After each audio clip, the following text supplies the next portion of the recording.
یہ جو سارا معاملہ ہے یہ پی ٹی آئی اور بالخصوص عمران خان صاحب کے گلے کا پھندا بھی بن سکتا ہے. میڈیا پر یہ چل رہا ہے کہ کہیں باہر کی قوتیں جو ہے وہ کہہ رہی ہیں کہ عمران خان صاحب یا انہوں نے خود کہا ہے کہ مجھے جو ہے وہ ایسا نہ ہو کہ جو آرمی ایکٹ کے تحت اگر ٹرائل شروع ہوا تو پھر بچنا واقعی مشکل ہو جائے گا. تو کیا کوئی ملک سے باہر جانے کا بھی کوئی پروگرام بن رہا ہے؟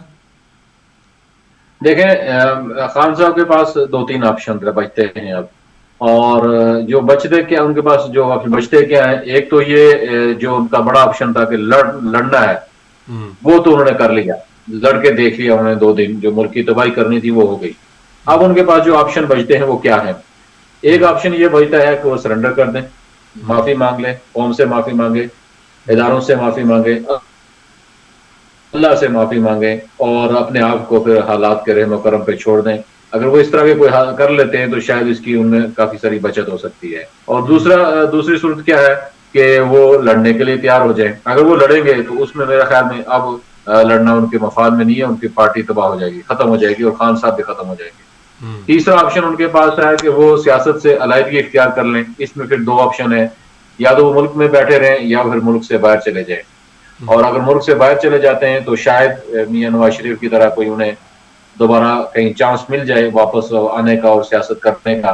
ہو سکتا ہے اسی صورت میں کوئی پارٹی بھی بچ جائے، اور وہ کچھ لوگ جو ان کے پھنس رہے ہیں وہ بھی بچ جائیں، اور وہ قیادت کے شاہ محمود قریشی یا پرویز الہی کے حوالے کر کے باہر چلے جائیں. تو یہ 2-3 آپشن ہیں ان کے پاس. اب وہ ان کے پاس مواقع کم ہیں، دن کم ہیں، وہ کیا فیصلہ کرتے ہیں یہ تو پتا آنے والے دنوں سے پتہ چلے گا.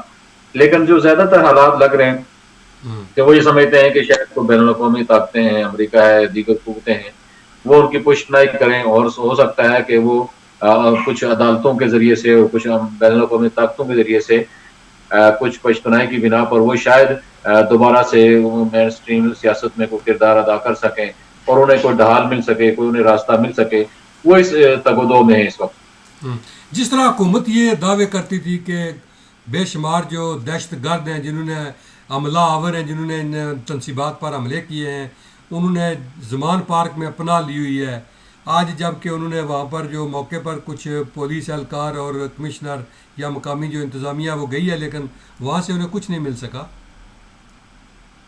دیکھیں ایک تو یہ تھا کہ وہ سارے اس میں صوبائی وزیر اطلاعات جو تھے عامر میر صاحب، ان کی پریس کانفرنس تھی کہ 40 کے قریب ان کی اطلاعات ہیں کہ وہاں چھپے ہوئے. پھر آپ نے دیکھا کہ گزشتہ روز ان کا دعویٰ تھا پنجاب کا کہ 8 لوگ وہ نہر کے ذریعے سے نکل کے بھاگ رہے تھے، پکڑے گئے. اور آج بھی ان کا یہ دعویٰ ہے کہ 6 لوگ مزید پکڑے گئے جو وہاں سے فرار ہونے کی کوشش کر رہے تھے. تو میرے خیال میں یہ ایک سرچ آپریشن کر کے، جو مجھے لگ رہا تھا کچھ لوگ تھے وہاں پہ جو نکل رہے، جن کو موقع مل گیا وہ نکل گئے یا نکلنے کی کوشش میں گرفتار ہوئے ہیں. اب یہ جو پروپیگنڈا ہے کہ وہ فوج نے یا پولیس نے خود لائے تھے، ایسی بات نہیں ہے. کچھ لوگ وہاں پہ تھے، وہ پکڑے گئے، اور آپ دیکھیں گے آئندہ دنوں میں بہت سارا کچھ ان کی طرف سے سامنے آئے گا. دوسری بات، اور یہ لوگ جو تھے نا، یہ سیکیورٹی کے نام پہ تھے اور خان صاحب کی حفاظت کے نام پہ تھے، اور وہ وہاں جو سیکیورٹی اہلکاروں کے نام پہ وہاں پہ جمع تھے. اور وہ جو اطلاعات یہ ہیں کہ وہ باقاعدہ ٹرین کوئی لوگ تھے، اور جنہوں نے پہلے آپ نے دیکھا کہ یہ پیٹرول بم اور اس طرح کے بنانے کے لوگوں کو ترغیب بھی دی، اور اس کو ان کو ٹریننگ بھی دی ہے. اور اس میں اب کوئی شک نہیں رہا کہ وہ لوگ کوئی 1-2 اگر ان میں سے ان کے ہاتھ لگے تو وہ بتائیں گے کہ ہم نے کتنے لوگوں کو اس کی ٹریننگ دی ہے. دوسری بات، یہ کچھ اطلاعات ایسی بھی ہیں جو حکومت نے شاید ظاہر نہیں کی کہ خان صاحب پھر سے کچھ لوگوں کو وہاں جمع کرنے کا مائنڈ یا پروگرام بنا رہے تھے، اور حکومت نے حفظ ما تقدم کے طور پہ یہ سارا وہاں اس علاقے کا محاصرہ کیا اور یہ چھاپے کا دباؤ بڑھایا تاکہ ایسے عناصر جو پہلے اس ملوث تھے وہ دوبارہ سے یہاں جمع نہ ہو سکیں. تو یہ اس بنیاد پہ بھی یہاں پہ وہ انہوں نے سرچ آپریشن کیا ہے، اور اس کے اگرچہ ابھی تک کو خاص نتائج تو نہیں نکلے، لیکن آنے والے دنوں میں اس کے نتائج نکلیں گے.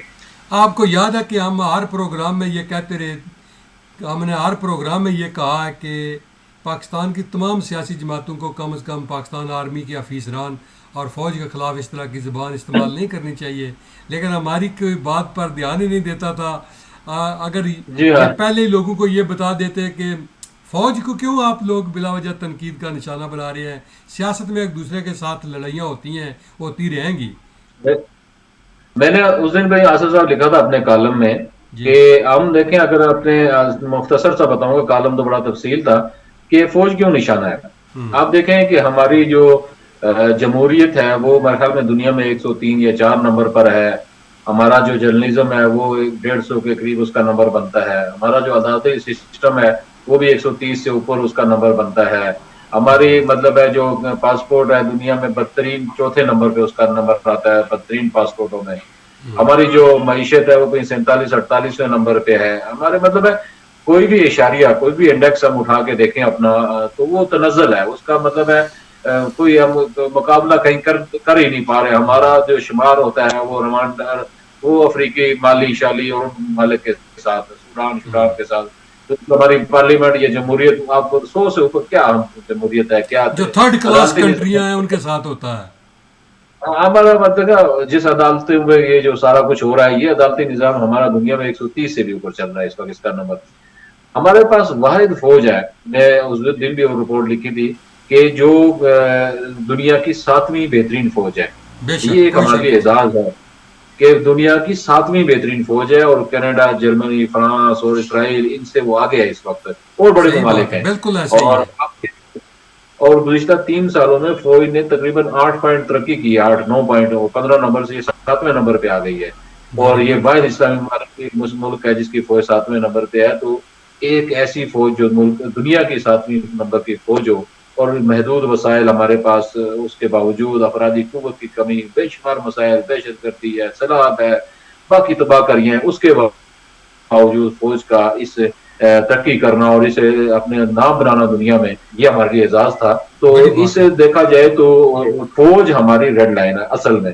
وہ سمجھتی ہیں قوتیں جو پاکستان کے خلاف دشمن ہیں کہ یہ ہم نے دیکھ لیا، معیشت تباہ کر کے دیکھ لی، سیاست تباہ کر کے دیکھ لی، ہم نے ان کا باقی جرنلزم تباہ کر کے دیکھ لیا، عدالتی سسٹم تباہ کر کے دیکھ لیا، پارلیمنٹ تباہ کر کے دیکھ لی، کچھ بھی فرق نہیں پڑا.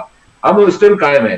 ان کو پتا ہے کہ جس دن یہ فوج تباہ ہو گئی، یہ جی. ادارہ ختم ہو گیا، یہ ادارہ کمزور ہو گیا، اس دن پھر پاکستان کا لافی. صحیح بات ہے، بالکل صحیح بات. اچھا یہ بتائیں کہ آپ نے دیکھا کہ جہانگیر ترین صاحب بڑے عرصہ کے بعد پی ٹی آئی کے جو بڑے سینئر رہنما تھے، بڑے عرصہ کے بعد خاموشی کے بعد وہ بھی اچانک سامنے آئے، اور انہوں نے بھی بڑے واضح الفاظ میں اس کی مذمت بھی کیا اور کہا ہے کہ یہ واقعی پی ٹی آئی کے کارکن ہو سکتے ہیں کہ جنہوں نے یہ حملے کیے اور یہ سارا کچھ. کیا جہانگیر ترین ایک بار پھر عملی سیاست میں متحرک ہو رہے ہیں؟ جی بالکل ہو رہے ہیں. جہانگیر ترین متحرک ہوں گے، اور بڑے لوگ آپ دیکھیں گے وہ متحرک ہوں گے. پی ٹی آئی میں ابھی تو چند نام آئے ہیں جو چھوڑ کے جا رہے ہیں، بڑے بڑے نام پی ٹی آئی سے نکلنے والے ہیں. اور آپ آئندہ چند دیکھیں گے روز 2 4 5 10 لوگ یہاں سے نکلیں گے. آج بھی کچھ وہ ان کے صوبائی وزراء وہاں سے کے پی کے سے، اور پھر کچھ سندھ اسمبلی بڑی سے کچھ لوگوں شخصیات نے. جو آپ کی جہاں تک آپ کے ذرائع ہیں ان میں سے کوئی نام آپ کے ذہن میں ہیں جو اس وقت جا رہے ہیں؟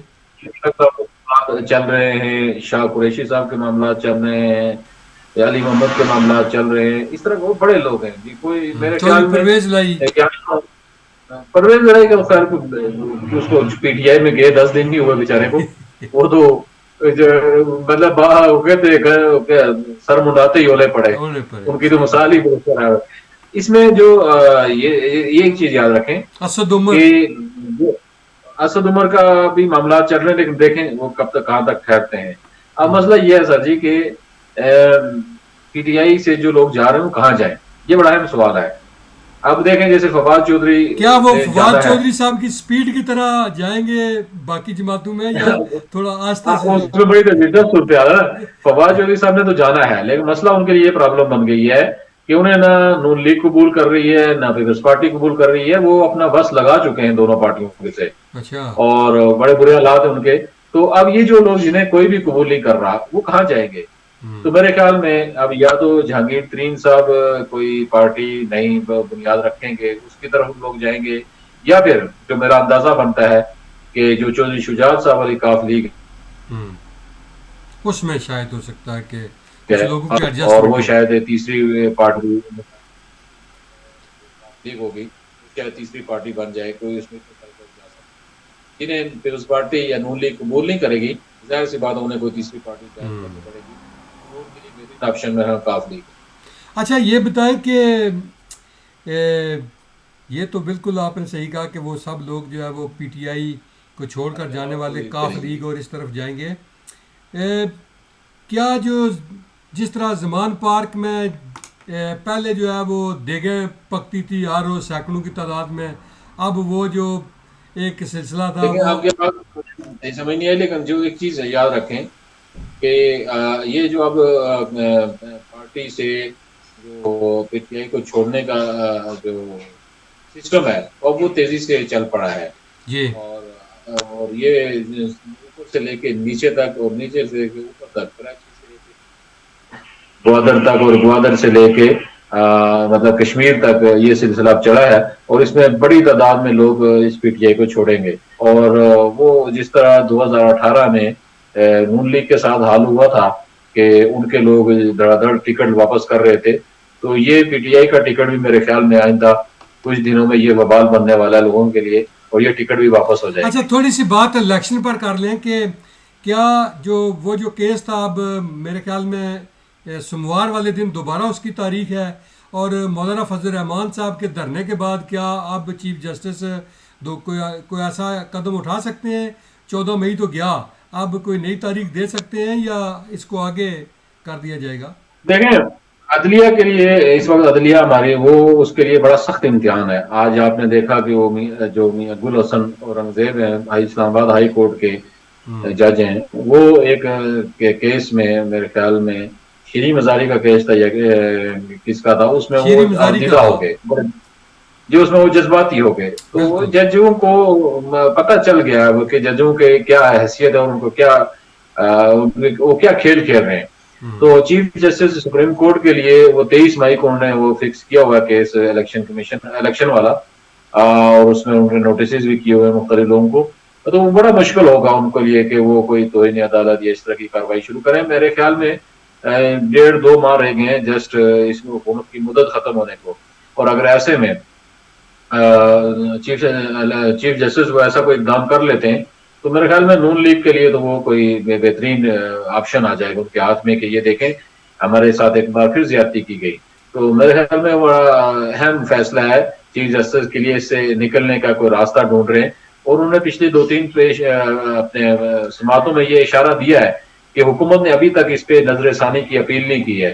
میرے خیال میں وہ حکومت کو کہنا چاہ رہے ہیں کہ کوئی نظر ثانی کی اپیل کریں، میری بھی جان چھڑاؤں اور آپ کی بھی جان چھوٹے. تو کوئی وہ بھی راستہ نکالنے کی کوشش کر رہے ہیں. اور اگر چیف جسٹس وہ بار کوئی بار کوشش ڈائیلاگ کرتے ہیں پر کہ کہہ رہے ہیں وہ ڈائیلاگ کرو، مذاکرات کرو آپس میں کوئی. نہیں ہوتے ایڈونچر کریں گے تو وہ ان کے اس کے نتائج بھگتنے پڑیں گے چیف جسٹس صاحب کو. اب حالات بدل چکے ہیں. آپ دیکھیں کہ وہ ایک دن تھا کہ انہوں نے خان صاحب کو ریمانڈ پہ تھے اور انہیں لا کے رہائی دلوائی. اور اب ایک دور یہ ہے کہ لوگ رہا ہوتے ہیں اور پولیس کھڑی ہوتی ہے اور ان کو دوسری جگہ منتقل کر دیا جاتا ہے. صحیح بات ہے. تو عدالتوں کے لیے بڑا مشکل ہو رہا ہے کہ اب وہ اپنے فیصلے بنوائیں، کیونکہ یہاں کچھ ظاہر سی بات ہے بہت ساری تبدیلیاں آ گئی ہیں. اب وہ والے جو 10 دن پہلے حالات تھے وہ نہیں ہیں، اور جو 9 مئی سے پہلے صورتحال تھی وہ نہیں رہی. اب کل میرے خیال میں آرمی چیف اور وزیر اعظم کے درمیان بھی ملاقات ہوئی ہے اور مزید ان کے درمیان آپس میں جو ہے وہ کئی باتوں پر اتفاق ہوا ہے. دیکھیں وہ 1-2 ایشوز ہیں. یہ ملاقات آپ یہ سمجھ لیں کہ دیکھیں G20 کا اجلاس سری نگر میں وہ بھارت کی طرف سے ہو رہا ہے، اس حوالے سے بھی ظاہر سی بات ہے اہم ملاقات تھی.